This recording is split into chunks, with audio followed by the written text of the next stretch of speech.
Hey everybody, it's Mike, the Erudite DM, and as you know, if you've been following the channel, I'm doing a short series on weapons that you might add to your Shadowdark game. Um, the purist who's only playing the core rule book might say, "Oh, it's unnecessary, right? I already have the basic weapons here, and that's all I need."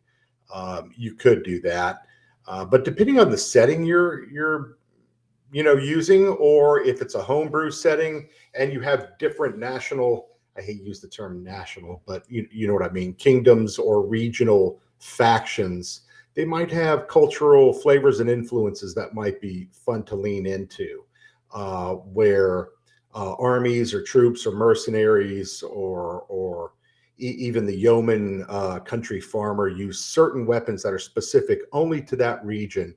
And today we're going to talk about one that fits that bill really well. And that weapon is actually the Bardiche. And the Bardiche originated actually in Austria in the 1300s, as far as we know. It's a two-handed polearm, or poleaxe, really, with several variants that existed even earlier, somewhere maybe 300 years earlier than that. It was already springing up in lots of places around Europe. It was essentially a butcher's heavy weapon that they used for killing animals, for cleaving the head clean off an ox. Okay, so it's had to be very heavy, and very sharp to be able to do that. Primitive poleaxe, influenced by Scandinavian battle axes, that somehow becomes used by Swiss mountaineers. And the Swiss were fighting off and on a series of wars with, and some famous battles with the Austrians throughout that period. So that's where it starts to spring up. And then later it becomes very famous, more so in Eastern Europe and even in Russia.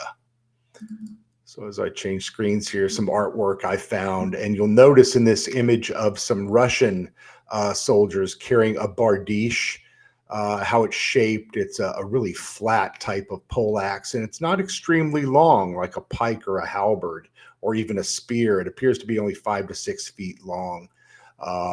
These Bardiche do actually have that spiked tip at the bottom, which would make it ideal for stabilizing it if you were to rest that musket along the top of it, because muskets in this time, and this is probably an image from the 1600s, early 1600s from the look of it, the Russians would actually rest their musket, set the Bardiche in the ground, and just use it for stability and rest that musket across the top. You see that flat, if you look at the shaft of the Bardiche, you'll see that flat edge, and they could rest it there against the inside of the blade. So interesting. I don't really have any accounts of that being done anywhere else in Europe. Doesn't mean it wasn't. But we're probably going to be concerned with a period a little before this, in before black powder and so forth. At least in Shadowdark and in my game, there is no black powder yet. We're having enough fun with magic and sharp blades still. So this is the worksheet, by the way, that I worked up for this. So let's get back to the worksheet.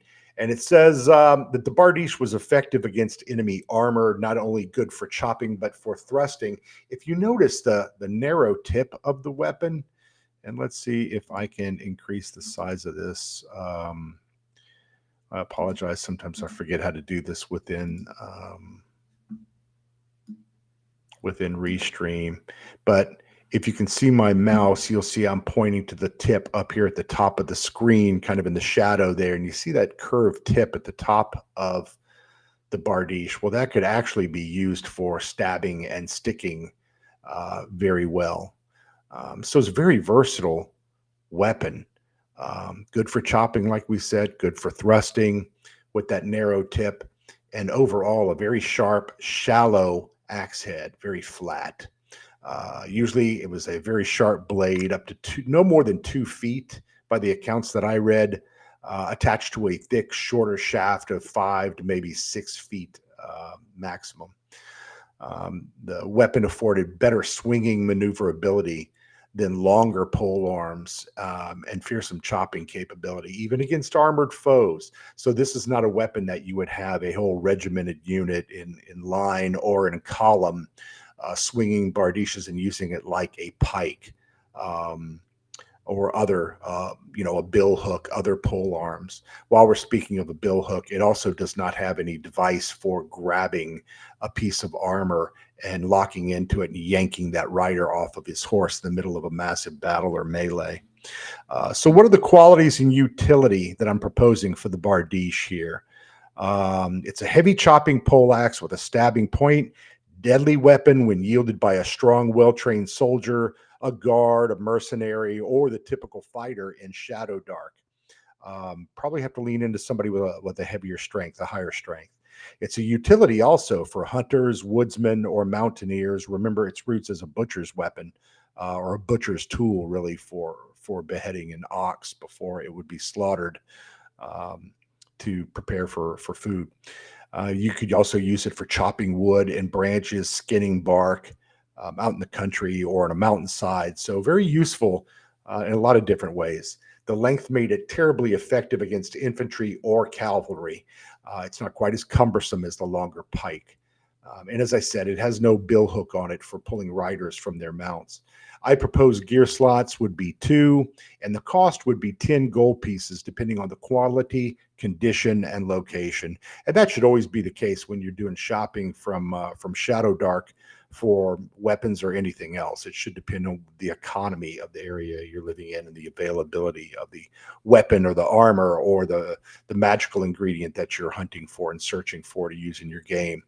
So what does this mean as far as combat in Shadowdark? It means we're going to use a damage, really the highest damage for a weapon, because this is a very brutal, effective two-handed slicing, slashing, chopping weapon of 1d10. That's a lot of damage. You roll an 8, 9, or 10, and you've done something in Shadowdark, right? It's versatile. It's brute. Must be yielded with 2 hands. That means, sorry, no shield bonus to your AC for your character. You have to give that up. And my last bit here is I would use this as a regional weapon. I'd recommend that the GM limit its availability to maybe something like the Swiss mountain areas where it's pastoral, mountainous region in your world setting. And it's limited in its availability. So the Bardiche remains an uncommon, colorful weapon type associated with a specific people or a culture. If you have it in every country and every land, like a short sword or a short bow or a spear, it becomes really ubiquitous, and then it becomes the same everywhere, and it loses a little of its magic in the game. I don't mean literal magic, but a little of its pizzazz, right? This is a cool weapon that would add a lot of flavor and a lot of heft in big time melee combat with a lot of armored, um, soldiers or fighters, etc., whatever the case may be. So anyway, that's the Bardiche. I don't have to say too much about this. This is a short one. Take a look, start thinking about it. Let me know what you think in the comments. And just like I did with the Falchion before, I will play with these numbers. If somebody comes up with a better idea, better plan, and it strikes me just the right way, I will update this sheet and make a second video, and we can all share it. And then there you go. It's going to be for free on my website, which is Erudite DM, ERUDITE at .com, eruditedm.com. I was about to give you my Gmail.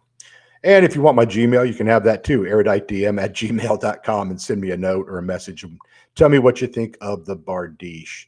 So there you go. Until next time, look forward to speaking with you again really soon. Thanks, everybody.